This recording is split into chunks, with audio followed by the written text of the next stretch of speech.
Family, જય માતાજી, જય રામાપીર, જય સિયારામ। તો કેમ છો બધા? મજામાં ને? તો સ્વાગત છે તમારું મારા આજના નવા વિડીયોમાં। અને અટાણે જો ઘડિયાળમાં 10:30 પોણા 11 જેવો ટાઈમ થઈ ગયો છે અને મારે ઘરનું બધુંય કામ થઈ ગયું છે। અને જો કપડાં હંકેલવાના હતા ને એ એટલા કપડાં હંકેલી નાખ્યા છે અને જો કપડાં ધોઈને દોરીએ સૂકવા છે ને એ બધા બપોર પછી પાછા હંકેલવાના છે। અને અટાણમાં જો કપડાં ધોયા તો પાણી આવી ગયું, પાણી ભરાઈ ગયું છે, બધું ચોકડીને બધું ધોઈ નાખ્યું, બધું એક તો કામ થઈ ગયું છે। અને આ રૂમમાં છે ને પાછી છે ને ઉધી આવી છે, તો ગોખલો છે ને કપડાનો એમાં જાય છે। જુઓ ઉપરની જે લાઈન દેખાય છે ને એ આ બાજુ આવી છે અને અહીંયા જુઓ હજી અહીંથી તો એટલે જ પૂગી છે, પણ અહીંયા જોવા દેખાય છે ને એ ઉધી અહીંયા પાછી આવે છે। તો આ કપડાને બધે મારે પાછું છે ને કંઈક કરવું જોઈએ, નકર ઉધી આ કપડાય તોડી નાખશે, જેમ ગોદડાને બધું તોડ્યું ને કપડાય તોડી નાખશે। ને અહીંયા જો મેં બધી દવા છાંટી હતી ત્યાં પાછી બધી આવવા માંડી છે। તો હવે ઉધીનું તો શું કરવું? દવાઈ લઈએ, એવા દવાઈ છાંટી તો એ કંઈ જાતી નથી અને હાવ હેરાન કરી દીધા છે ઉધીએ હાવ। એમ થાય કે શું કરવું? તો જો આ દવા અહીંયા ઉપર પડી છે ને મેં ઉપર રાખી છે, આ દવા છાંટી હતી ઉપર રાખી, નકર તો બધું હાથમાં આવી જાય તો બધું કાંઈક કરે। એટલે હવે આ ઉધીનું છે ને કંઈક કરવું જોઈએ ને। કપડાં મારા કબાટ છે ને એમાંય મારા ઘરના કપડાં જે છે ને એ હમાતા નથી, પણ હવે આ કપડાં હવે મારે ક્યાં નાખવા એવું બધું છે ને। જો આની પહેલાં એસિડ છાંટ્યું હતું ને તો જો આ ઠામ જો કેવા કાળા કાળા થઈ ગયા છે। પપ્પાને ખબર નહોતી કે આ એસિડથી વાસણ એ બગડી જાય, તો પપ્પાએ એમને એસિડ છાંટી દીધું હતું, તો જો વાસણ એ બધા બગડી ગયા છે। તો ઉધીની હિસાબે બહુ મોટું નુકસાન થઈ ગયું એવું કે ને એમ, તો એવું બધું છે। તો હવે છે ને રસોઈ બનાવવાની છે અને રસોઈમાં તો એમ થાય કે હવે અટાણે હું બનાવું, કારણ કે જો કાલે રીંગણા અને ગુવાર લીધા હતા ને તો એમાં પપ્પાએ આ ગુવાર ને રીંગણા બે લીધા હતા, તો એમાંથી ગુવારનું શાક બપોર બનાવ્યું હતું ને સાંજે રીંગણાનો ઓરો બનાવ્યો હતો। તો અટાણે હું વિચાર કરું છું કે અટાણે હવે શેનું શાક બનાવવું, કારણ કાયમ શાકની ભેજા મારી અને કામ તો છે ને ખૂટે એમ જ નથી, કારણ કે જો મારે છે ને કબાટે હંકેલવાનો છે, કબાટે હાવ વિખેર થઈ ગયો છે।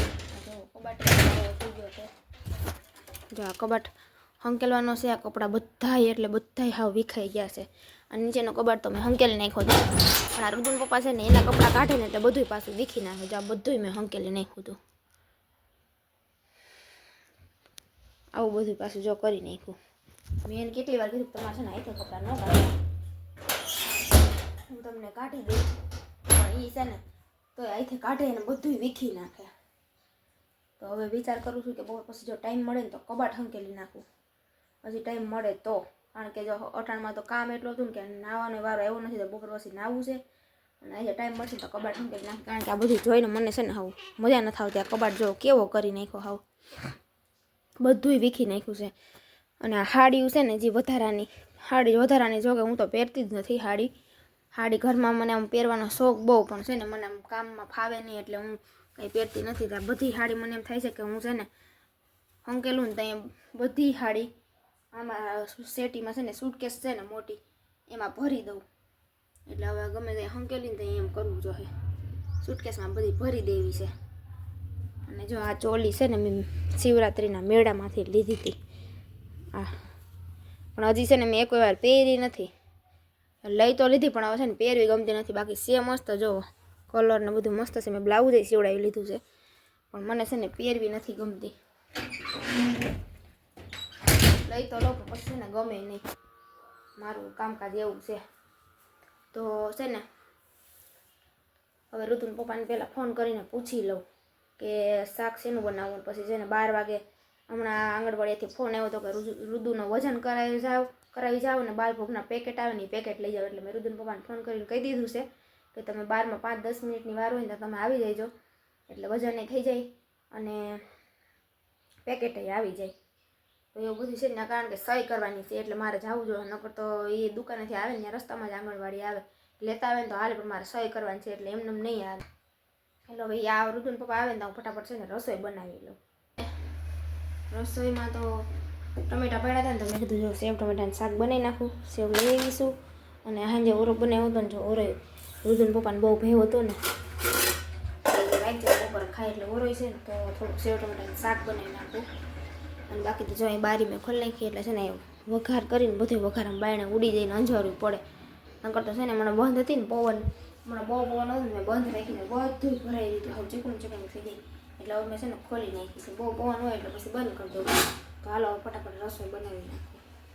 તો સેવ ટમેટાનું શાક બનાવું છું તો લીમડો જોશે ને એટલે મને આટલું યાદ આવ્યું.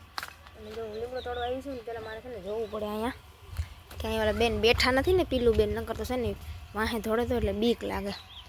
તો એ તો નથી પણ એના ગલુડિયા નાના નાના ઉતાશે જોવો.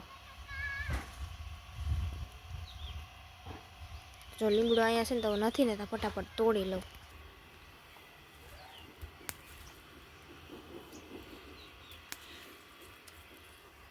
બહુ જાજા નથી તોડવો એટલે તોડી લઉં.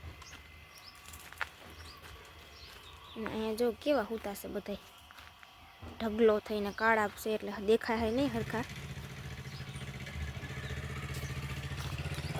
હાલો લીમડો તોડાઈ ગયો ને હવે છે ને ફટાફટ શાક વઘારી નાખું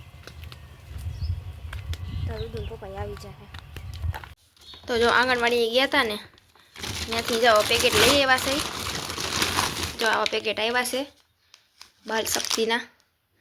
આવા કેટલા 6 કે 8 પેકેટ હશે, મેં ગણ્યા નથી કાંઈ. અને આનું છે ને બહુ જાજી આઈટમ બને, શીરો પછી ઢોકળા બને, બધી વસ્તુ બને. મારો રુદુ નાનો હતો ને ત્યાં બહુ ખાતો, હવે છે ને ઓછું ખાય પણ તોય ક્યારેક ક્યારેક બનાવું. બહુ મસ્તનું હોય, આમાં છે ને પોષણ બહુ મળે. એમ કહે ને કે આ ખાય ને તો બહુ જ સારું નાના છોકરા માટે. અડધા કિલોના પેકેટ છે આ. તો અત્યારે છે ને બપોર પછીના 5 વાગી ગયા છે ને મેં નાહી લીધું છે. અને છે ને આજ તો છે ને બહુ મોડું થઈ ગયું, નાહ્યું ને એવું બધું કામ ને કર્યું ને તો 5 વાગી ગયા. હજી ગૂંચ કાઢી, અડધી કલાક તો હજી ગૂંચ કાઢવામાં થાય. અને જો કપડાં લઈ લીધા છે, હજી કપડાં હંકેલવાના છે. સવારે જે કપડાં ધોયા હતા ને એ કપડાં બધા હંકેલવાના છે. અને છે ને આજનો દિવસ તો એમ કહેવાય ને કે આજનો દિવસ તો આખો છે ને કામમાં ગયો, કામ ખૂટતું જ નથી. કારણ કે આપણે ક્યાંક બહાર ગયા હોય ને એટલે 2-3 દિવસ તો કામ જ કર્યા રાખવાનું. કારણ કે 2 દિવસથી ઘરનું કામ ન થયું ને ઘર હાવ ગંધારું થઈ જાય. એટલે આજ હજી એમ કહેવાય ને કે આજ મારે કામ બધું પૂરું થયું ને હજી કામ હજી પૂરું તો થયું જ નથી. એટલે આજનો દિવસ જેમ કામમાં ગયો ને એમ કાલનો દિવસ એ કામમાં જ જાહે. અને આજ શનિવાર હતો ને મારે મેંદડા જવું હતું, એ ન જવાનું પણ કાંઈ વાંધો નહીં, હવે ઓલા શનિવારે મેંદડા જાય. તો હવે આજનો દિવસ તો જો તમને મેં જેમ કે કીધું ને કે કામમાં ગયો, નવરી જ ન થઈ. આજ તો બપોર વચારે આજ તો કામ મેં કર્યું, બપોર વચારે આજ પૂરતી નથી. તો આજ આખો દિવસ કામ કર્યું મેં. અને હવે આપણે વિડીયોને પણ અહીંયા એન્ડ કરી દઈએ કારણ કે 8 વાગે વિડીયો અપલોડ કરવાનો છે. અને હજી આજનો વિડીયો મારે હજી એડિટિંગ કરી, હજી બધું કામ બાકી જ છે. તો વિડીયોને અહીંયા એન્ડ કરી દઈએ. અને જો વિડીયો તમને કેવો લાગ્યો કોમેન્ટમાં જરૂરથી કહેજો. અને જો પસંદ જ આવ્યો હોય તો વિડીયોને લાઇક, શેર, સબસ્ક્રાઈબ કરી દેજો. અને મળશું કાલે નવા વિડીયો સાથે. તો આવજો, જય માતાજી.